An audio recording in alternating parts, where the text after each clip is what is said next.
Hello, everyone, and thank you for coming to this session.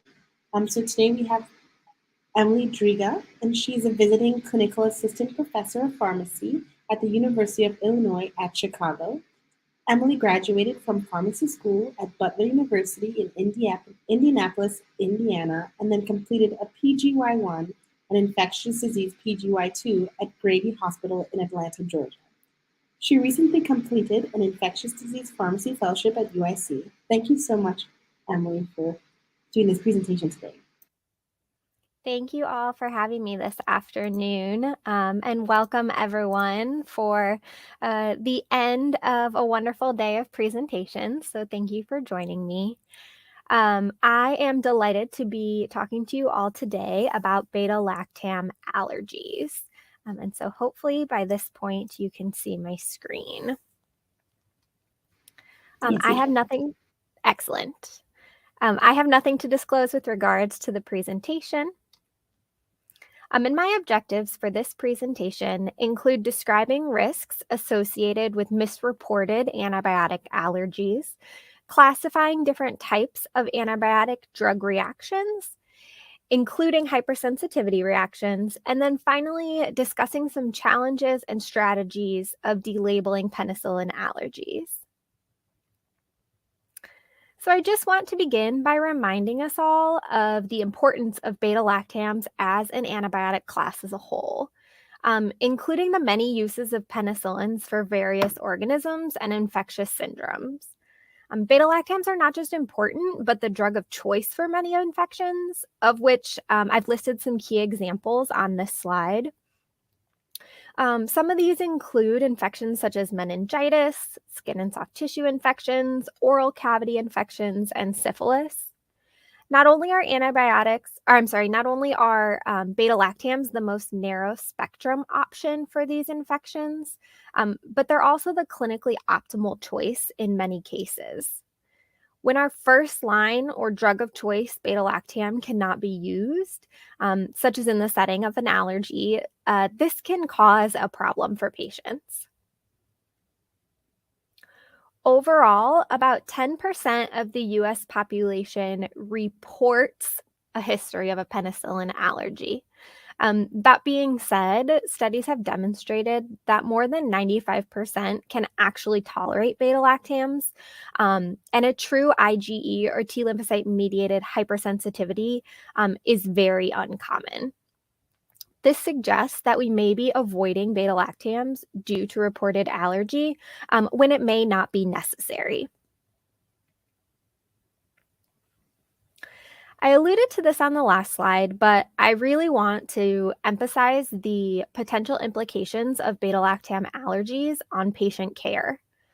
Studies have demonstrated risks including prolonged hospital stays, increased risk of hospital readmission, higher cost of clinical care, both in the inpatient and outpatient settings, increased risk of surgical site infections, and higher rates of Clostridioides difficile and drug-resistant pathogens such as methicillin-resistant Staphylococcus aureus and vancomycin-resistant Enterococcus. As we already discussed, beta-lactams are the drug of choice for many infections, but in the case of a reported allergy, studies have demonstrated that patients were more likely to receive vancomycin, clindamycin, and fluoroquinolones in those patients. In addition to increased adverse effects with these agents, such as the many black box warnings associated with fluoroquinolones, there are other concerns with selecting alternative therapies. For example, vancomycin is an IV-only option. It requires frequent lab monitoring. Clindamycin has an associated increased risk with C. difficile infection. So these make these options less optimal from those perspectives as compared to a potential beta-lactam or even penicillin alternative treatment option. Not only that, but multiple studies have also demonstrated worse clinical outcomes when using alternative non-beta-lactam therapy for the treatment specifically of methicillin-susceptible Staphylococcus aureus and syphilis. One example to highlight is methicillin susceptible, or MSSA, bacteremia. It has been demonstrated that vancomycin compared to a beta-lactam alternative can result in increased treatment failure and higher mortality risk. Before we even discuss specific immunologic drug reactions, I think it's important to remind ourselves that not all adverse effects or adverse drug reactions are immunologic hypersensitivity reactions. Adverse drug reactions can be divided into two large categories, so type A and type B. Type A adverse drug reactions, these are our predictable and typically dose-dependent reactions. These are related to known pharmacologic action or mechanism of action of the drug. Some of these examples include nausea and vomiting or C. difficile infection. And actually, an estimated 80% of all drug reactions are type A. However, drug allergies are frequently misreported as a type A reaction. On the other hand, type B drug reactions are more unpredictable and generally dose independent. They are unrelated to the specific pharmacologic action of the drug, and they only occur in susceptible individuals. To further break down immunologic drug reactions, the Gell-Coombs classification is one way that this is done. While this does not account for all clinical problems, it can be helpful in differentiating reactions.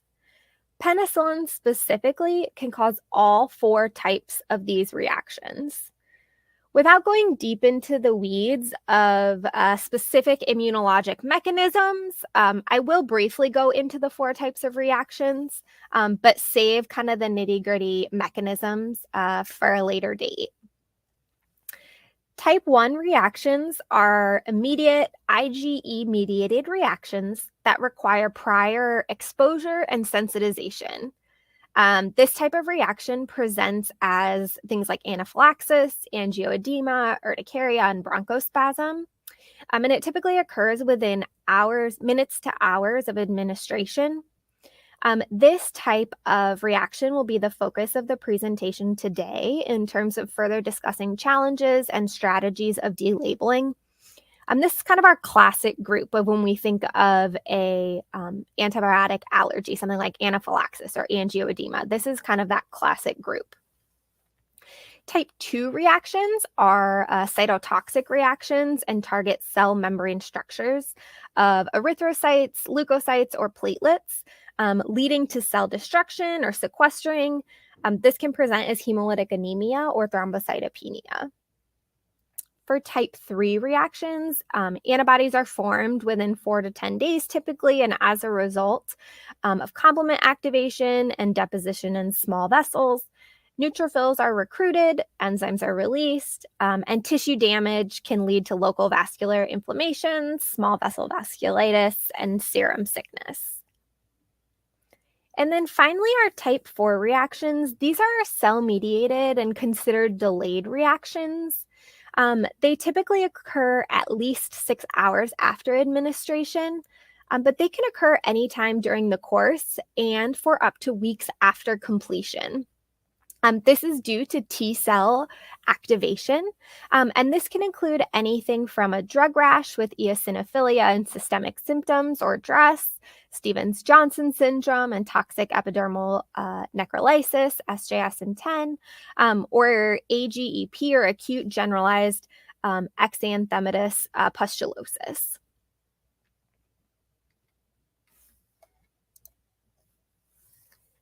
So as I previously mentioned, type A reactions are frequently misdocumented as an allergy, thus leading to potential first-line beta-lactam therapy avoidance without further distinguishing that reaction and determining if it really is a true allergy.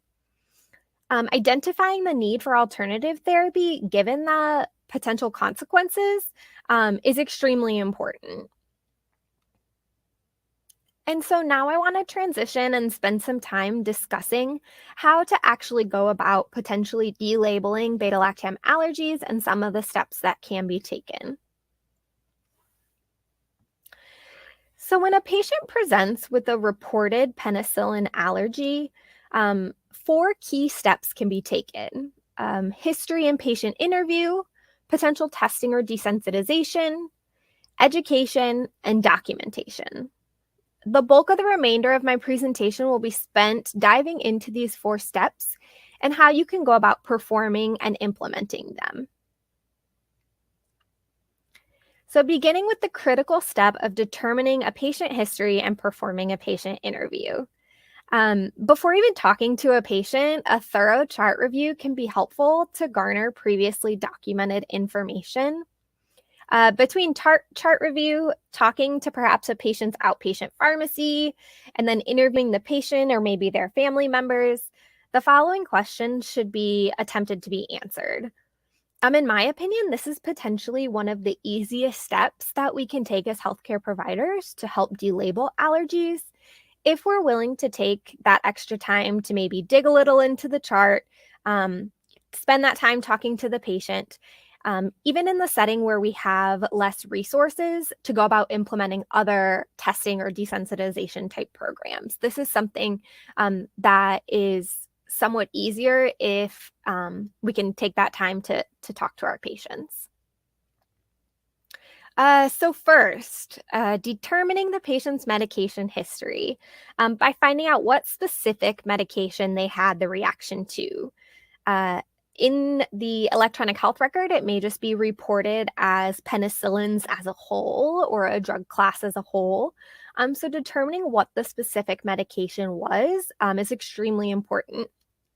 Listing examples when you go talk to the patient in both brand and generic may help jog their memory of what it was that they had a reaction to, or asking maybe what disease state they were taking the medication for. That may help you identify what specific medication had been prescribed. And then asking them, if perhaps the allergy was a penicillin, have they ever taken any cephalosporins? With again, providing them examples or reviewing their outpatient prescription history to see if they have ever taken something else similar. And then finally, seeing what they have taken since that reaction. So if they had a reaction to a penicillin at one point in time, but perhaps has since tolerated a cephalosporin, this is important to note as well. So part of the reason that it is so important to determine the specific beta-lactam, which a patient has a reported allergy to, is because of the cross-reactivity between beta-lactam structures. Penicillins, cephalosporins, and carbapenems all share a similar core ring. You'll notice on the bottom right, the carbapenem structure is even further different than penicillins and cephalosporins. And each of these beta-lactam groups differ even more by that adjacent ring, as well as the R group side chains. R1 specifically, which is shown in yellow on this slide, have been shown to be a major driver of cross-reactivity. Thus, antibiotics with similar R1 side chains may be more likely to have cross-reactivity in terms of allergy. So this is extremely important, again, going back to those questions and trying to figure out what specifically the patient had an allergic reaction to. While cross-reactivity is certainly important to consider, the actual likelihood of cross-reactivity is generally low. Literature has stated up to 10% risk of cross-reactivity between penicillins and cephalosporins. However, recently it's thought that that number may be even lower. And so I say up to 10%. But the R side chains really should also be considered here. Carbapenem cross-reactivity has been reported as less than 1%. And as Treonam is a monobactam, which is often the drug of choice for penicillin allergic patients for certain infections, because it is unlikely to cross-react. I do want to note, though, that Treonam does share a side chain with ceftazidime, and there are studies exploring this potential for cross-reactivity. The next step when garnering a patient history is to determine the timeline aspect of the patient history. This can help us evaluate the likelihood of allergy and antibiotic causality. So some of the questions to ask your patient could be, when did this reaction occur? How old were you? See if they can put it in reference of maybe a hospital stay that you can then find the dates for. Any way that you can help jog the patient's memory of perhaps how long ago this occurred. Were they a child? Were they an adult? And after how many doses of that medication? Also, how soon after did the reaction occur? Was it within those minutes to hours that we would expect with a type 1 reaction? And then finally, how long did the symptoms last? I think it's important to note that it's not uncommon that an adult patient with an allergy with an allergy from their childhood will report that. And it's up to us to figure out if that is still specifically relevant for that patient. Because considering childhood allergies, we must consider that there is a waning of IgE antibodies over time. The figure to the right on this slide is taken from a 1981 study looking at positive skin tests and time since a patient's penicillin reaction in years on the x-axis. So what this study demonstrated was that positive skin tests were significantly reduced in patients with their last beta-lactam exposure greater than 10 years prior to that skin test, as compared with those whose last exposure or that reaction was 1 to 5 years or 5 to 10 years. Thus, knowing when a patient's allergic reaction occurred is beneficial. And perhaps, again, if they were an adult and the reaction was in their childhood, they may have, for lack of better terms, grown out of that allergy. The next step in obtaining a history is reviewing the specific symptoms that the patient had. This can help us determine their risk and what type of reaction may have occurred. Again, if this truly was an allergic reaction or an alternative adverse effect. Providing examples to the patient of specific adverse reactions as well as symptoms of allergy may be helpful to trigger their memory. Oftentimes, if a patient has anaphylaxis, they will remember that. So sometimes when symptoms are more vague, it may be helpful to try to discern if there were any symptoms of concern in terms of bronchospasm or angioedema or anaphylaxis. Other questions to ask include, how was the reaction managed?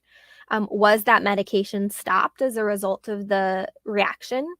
And were there any symptoms that were consistent with severe cutaneous adverse drug reactions, in which case we would then avoid the antibiotic? Finally, other considerations include concurrent medications. So if perhaps they're an allergic to an alternative drug, or if there is an alternative drug causing the reaction, coexisting conditions that perhaps may make the diagnosis less clear, and determining if the patient has had any prior allergy testing, and if so, to what medication, what type of testing, and what was the result. All of the questions that I've discussed are important in helping determine if the patient has a true allergy, if they do, to what antibiotic, and then what potential treatment options may be available for the patient's infection. As I mentioned previously, talking to the patient or family member or reviewing the chart can really assist in this process and can play a huge role in delabeling allergies. So the next step then is determining whether testing, allergy testing or desensitization for a patient is necessary. It is important to note that these tests may require dedicated resources and additional specifically trained personnel. So these may not be available to all institutions, but they are helpful when possible and when able to be used.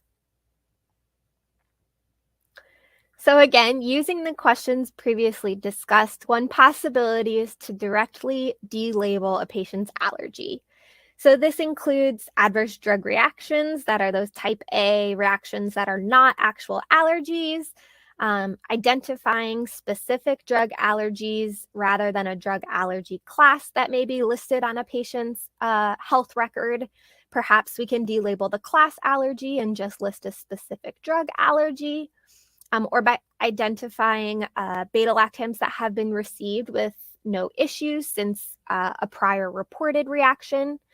This was a common one that I felt that I was able to provide an intervention on when a patient would perhaps have an allergy, for example, to amoxicillin. However, later on, years perhaps later, they tolerated cefepime.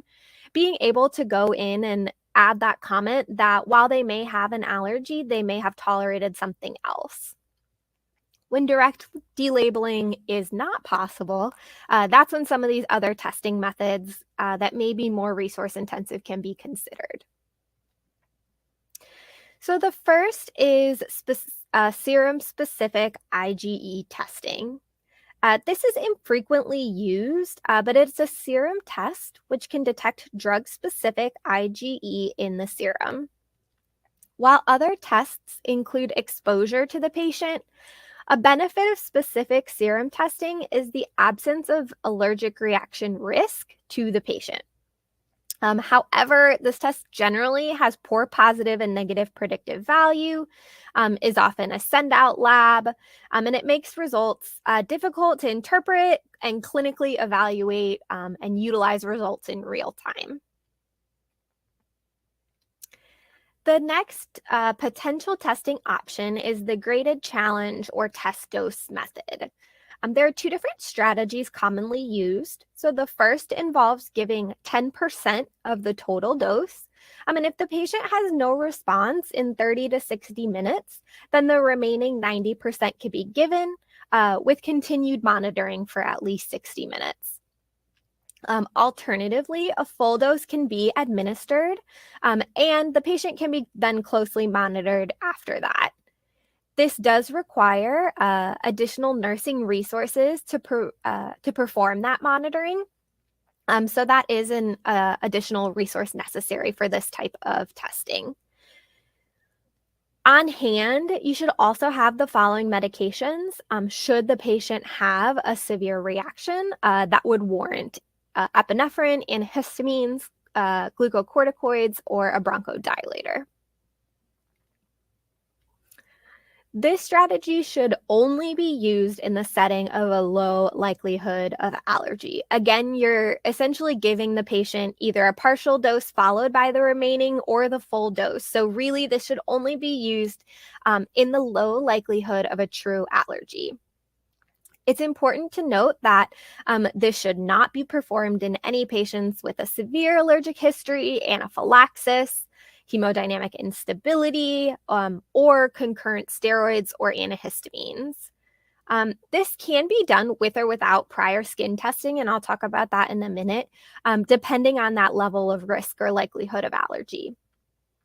As I mentioned, this does require nurse monitoring and at least a couple hours of time. If the patient tolerates the medication, they are considered not allergic to the specific agent, so that is helpful with this test. Penicillin skin testing is the most reliable method for confirming an IgE-mediated penicillin allergy.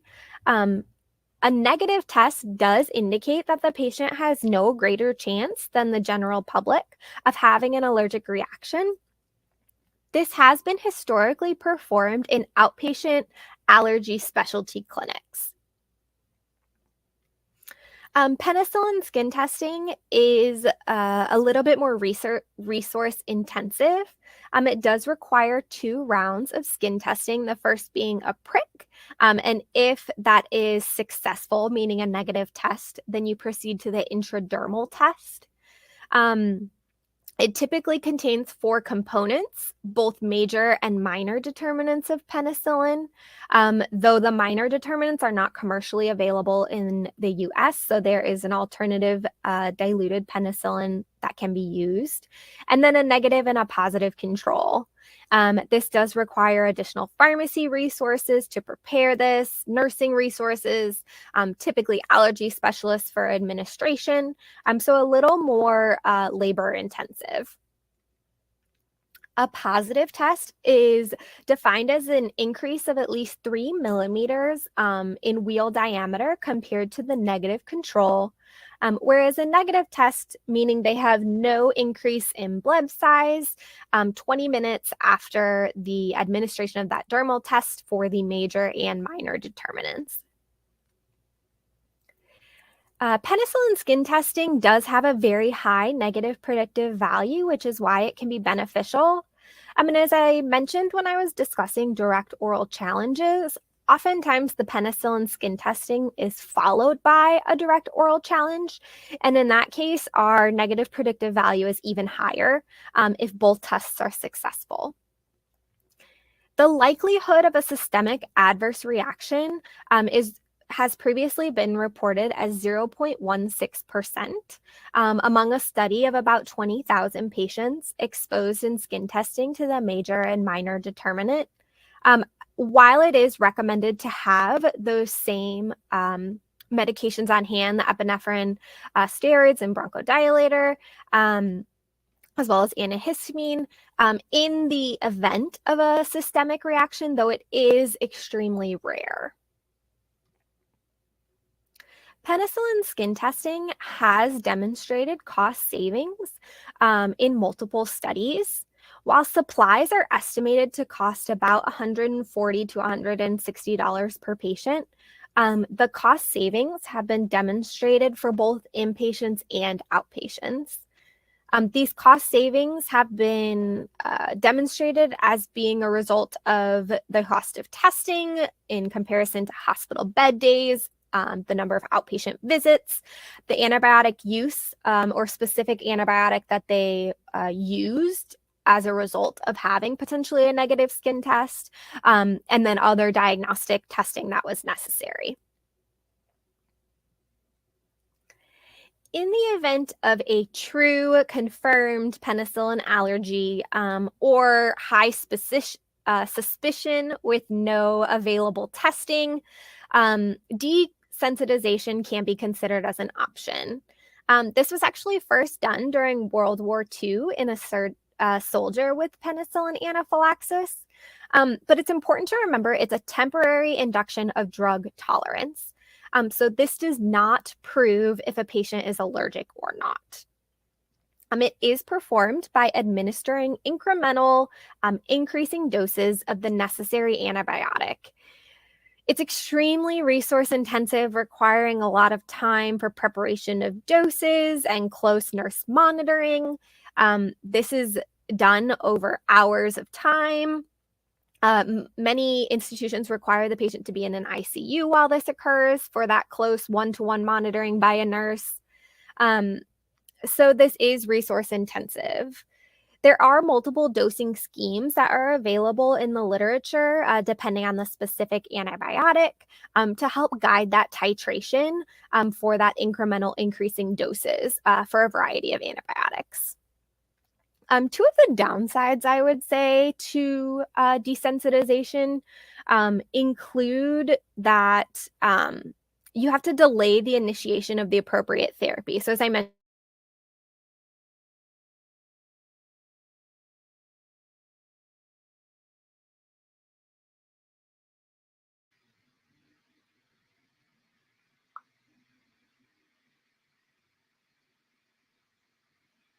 Hello, Emily. You're on mute.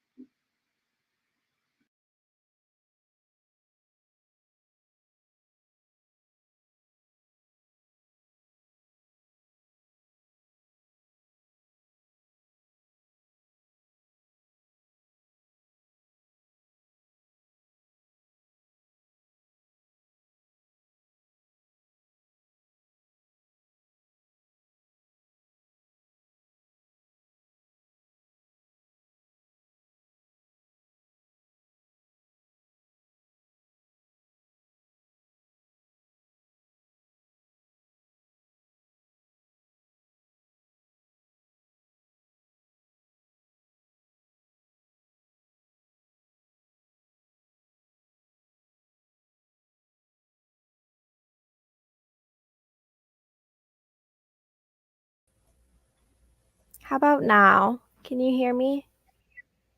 Yes. Okay, I'm not sure what happened. It was showing on my end I was not muted, so I apologize. Was I muted for a long time? I can go back a little bit if that would be helpful. When I mentioned it, it was just like 10 seconds. Okay, perfect. Thank you. Okay, let me make sure I am sharing my slides again. Okay, wonderful. Sorry about that.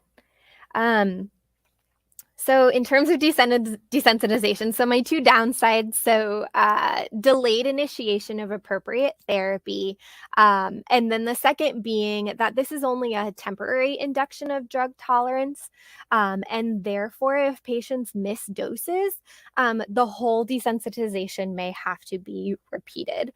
So that in itself presents a large challenge for this type of therapy. So the next strategy to ensure successful allergy delabeling is providing education. So this includes educating both patients and healthcare providers. And there are a lot of ways to do this, but there is also a lot of literature available that shows that patients, even despite allergy testing or allergy delabeling, are still hesitant to use penicillins. So I just want to highlight a couple of those. To highlight some of those risks that may benefit from potential education, one study from 2019 evaluated 163 patients after an uneventful oral challenge test, meaning they did not have any type of reaction, of which over 1/3 of patients continued to refuse penicillins. So, if we are not benefiting from the testing, then, what's the point? So the most commonly cited reason for refusal included lack of personal conviction that penicillins could safely be consumed, inadequate understanding of their test results, and then refusal of the family physician to prescribe penicillins. So providing comprehensive patient education regarding beta-lactam allergies in general may help alleviate the patient apprehension regarding penicillin avoidance and ensuring, the results of that test are well understood by the patient. And then I think in general, antimicrobial stewardship teams can play a role in ensuring education to healthcare providers regarding penicillin allergies and testing so that non-infectious disease or non-allergy specialists feel comfortable prescribing penicillin in the event of a negative allergy test. Another example of continued penicillin avoidance was published in 2015. This reviewed 29 patients with a negative skin test. In interviewing these patients, authors found that 20.7% did not know what antibiotics were safe for them to take, and 41% continued to avoid all penicillins, and nearly half of those stated that they would still tell a new provider that they were penicillin allergic. So while this was a small study, I was quite alarmed by the proportion of patients who, would continue to report that they had an allergy despite a negative skin test. So I really think that this highlights the importance of educating our patients, what is the skin test, how to, beyond, education prior to the test, making sure they understand what's going on. But afterwards, what does the test do and what do the results mean? And what does that mean for the safety of antibiotics moving forward for them? Finally, I want to emphasize the importance of documentation with regards to beta-lactam allergy delabeling.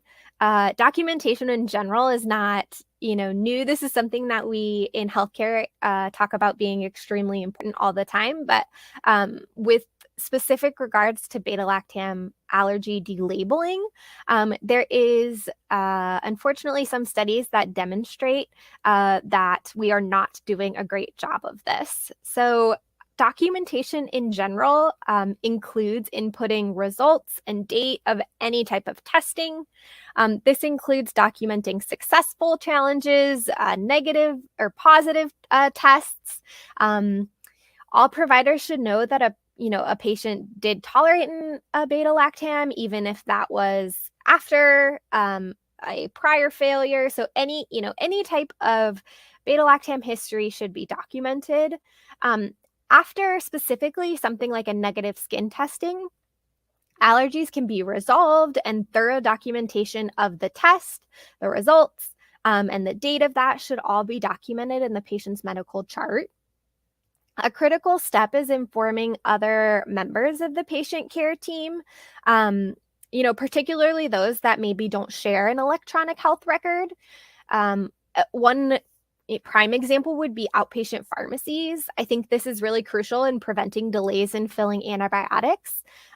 Perhaps a negative skin test was performed. However, the outpatient pharmacy may still have an allergy listed. So when the patient presents with a prescription for a penicillin, the pharmacy may call the physician saying, hey, they have an allergy. Can we get an alternative? And, so this just may lead to delays. So sharing that information upfront can be helpful. Another strategy is providing the patient with a wallet card or some sort of small card. We're used to now carrying around vaccines cards. Something similar to that could include the results of the skin test and a brief explanation of the test and the results that a patient can then carry with them and share with their other providers or at the pharmacy, those sorts of things. So I have briefly included a few examples to highlight the importance of documentation of penicillin allergies. So here, for example, in an evaluation of 654 patients with an uneventful oral challenge test, over 50% did not have the allergy label removed from their record. This could lead to providers repeating that work that you have already done regarding a patient's reported allergy or continuing to avoid beta-lactams. In another example, 160 antibiotic allergy labels were reviewed. 25% had an allergy label mismatch between the patient reported and healthcare record documentation. Another example, in 2013, a study of 150 patients with proven penicillin tolerance. 55 of those were readmitted, but what's important is that over a third of those had penicillin allergy redocumented. Significantly more of those patients that did have that redocumentation were long-term care residents. So this highlights the importance of communication to all healthcare providers, including long-term care facilities, where, if the patient had that testing or tolerated a penicillin, was transferred back to a long-term care facility where that was not relayed. Perhaps when they were readmitted, looking at the long-term care paperwork still said they had an allergy, so that's how they ended up with a redocumentation. So these are just some examples of how important it is that, we ensure allergies are documented, delabeled, and then remain delabeled. And then finally, one last study to share. They reviewed allergy documentation that was remaining in the patient's chart after negative skin testing. So there were 69 patients with negative skin testing. And after that initial testing, there were 37.6 who still had that allergy documented. And then after those patients passed an oral challenge, 28% of them still had that allergy documented. And then after tolerating their full treatment course, 17.6% still had that allergy documented in the chart. So even after tolerating a full treatment course, after allergy testing, patients still had that allergy documented in their health record. So this is one area where I think there is room for improvement in ensuring that after we've done all this work to delabel patients, that we make sure it's documented so that people who care for our patients in the future know that as well. So while I ran through, these last few studies quickly, I just wanted to emphasize, in a variety of different ways, kind of the importance of complete documentation and hopefully inspire you to make sure you're documenting delabeling for patients. Okay, so finally, I will discuss some other information regarding implementing allergy delabeling. So the American Academy of Allergy, Asthma, and Immunology, in their 2017 position statement from the Penicillin Allergy and Antibiotic Resistance Work Group, they recommended routine penicillin skin testing in patients with self-reported penicillin allergy. So in my opinion, this was not something that I had previously thought about during residency. We did some inpatient testing, but to think about routine testing was something that was more unfamiliar to me. This routine outpatient testing, though, can really help alleviate the need for urgent testing and avoidance of, first-line agents when a patient is critically ill, in a hospital, when they have that allergy documented in their health record. And by doing this routine testing, we can be a little more proactive to hopefully prevent, the need for alternative agents in an urgent setting when a penicillin could potentially be useful. This does have challenges, including lack of awareness of clinics or limited clinics or availability to perform such frequent outpatient testing that could be implemented. So to put this in perspective, so in 2013, a study of 744 Infectious Disease Society of America Emerging Infections Network members responded to a 10-item survey regarding the availability of penicillin skin testing. So those 744 were 53% response rate, and 60% of those stated that they had access to penicillin skin testing. That means almost half did not. 90% of which was performed specifically by an allergy or immunology physician. The most commonly cited barriers were unavailability of skin testing materials and then lack of personnel to perform that testing. Again, leaving it to this very niche group of physicians to perform it. And again, up to half didn't even have access at all. So because of the limited availability of clinics and trained personnel, I think these are concerns. And so looking for opportunities beyond allergists to perform penicillin skin testing is beneficial. There have been reports describing successful pharmacists as well as ID fellow led penicillin skin testing services. 17 states allow pharmacists to perform penicillin skin testing, and there are additional 8 that allow it with certain requirements or regulations. So I think these are 2 good examples of opportunities to potentially expand penicillin skin testing services that could be considered. And by no means are these things that can happen tomorrow, but I think that they are areas for future growth and for possibilities to expand the testing in the state of Illinois. In the literature, there are many examples of penicillin allergy algorithms. So I have just selected one of many, but this example is, I think, easy to follow, and I think it can help guide us in determining the risk level of the patient and then what the next steps would be based on that level of risk. Each site or institution, I think, should create an algorithm that practitioners can follow based on, their available resources at the institution and what steps can be taken based on a patient's level of risk. So I think there still is a lot of room for improvement. One being just to increase clinician knowledge. One study cited that 42% of physicians have never received prior drug allergy specific education. So I think there really is a lot of opportunities for education, not only to healthcare providers, but to our patients as well. I think that the more healthcare providers we can get involved in allergy delabeling. So while, pharmacists at this time may not be able to perform penicillin skin testing, they can be involved in interviewing patients, getting that thorough history, reaching out to pharmacies to find out medication history. So there are other ways that other healthcare providers can be involved.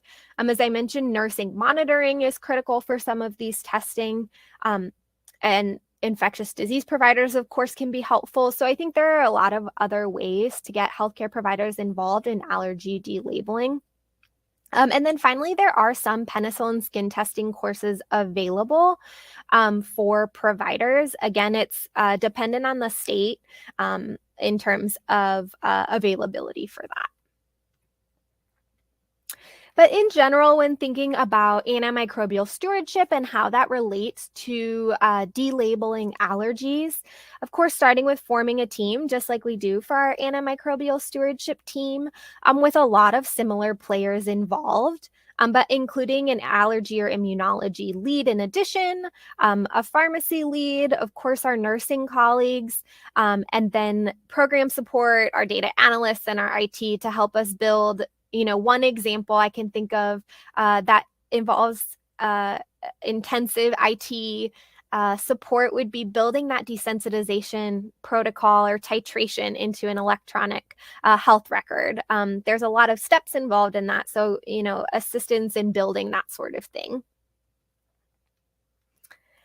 So just to conclude, this is my call to action. I think that, as I've mentioned, there is definitely a role for increased pharmacist involvement.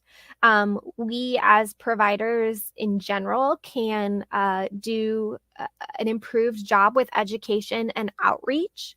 I think that perhaps starting by targeting populations that may have the highest benefit, those that may be most likely to receive antibiotics, such as perhaps transplant patients or those with malignancies.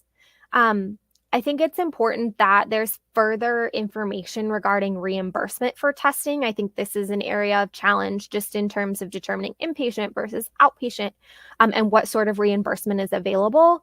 But I think that really this should be a critical component of antimicrobial stewardship programs. And I challenge you to take antibiotic delabeling to heart within your antimicrobial stewardship program. And I will conclude there, and I can take questions if there are any.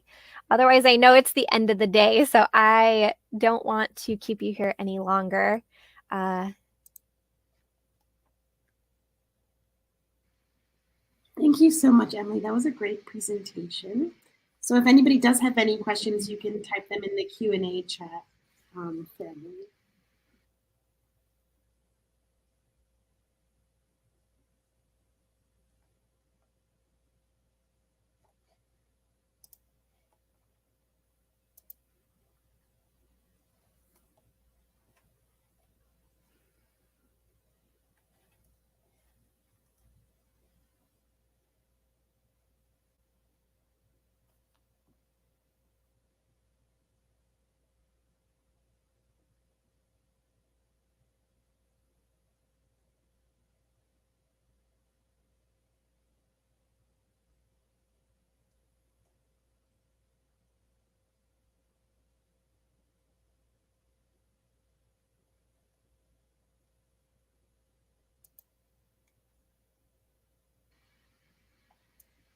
So there is a question here from Sydney. I know that Northwestern has utilized a beta-lactam side chain chart for help with allergies. We use one too, but we would like to start a full program. Has your institution implemented something like this? Yeah, so this is something that I have seen multiple institutions use. It is a chart or matrix, as you mentioned, that compare those side chains in which patients would be most likely to have a cross-reactivity reaction. I think those can be helpful. And when providing educations to patient, I do think it is another tool that can be used to help, share that message of, which antibiotics have similar side chains and therefore may have an increased risk of cross-reactivity. I have previously used one at a former institution where we provided that to our ID team as education for them to utilize, but it was not part of a formal program or it was not in formal guidelines where I did my training.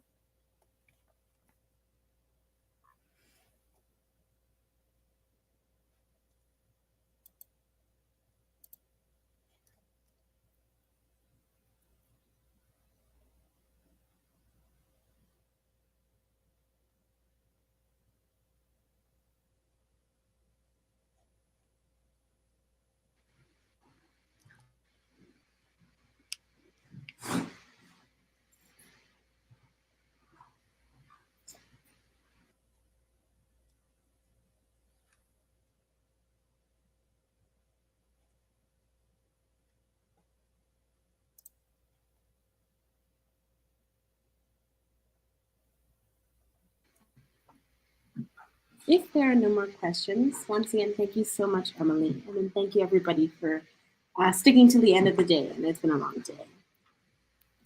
Thank you all.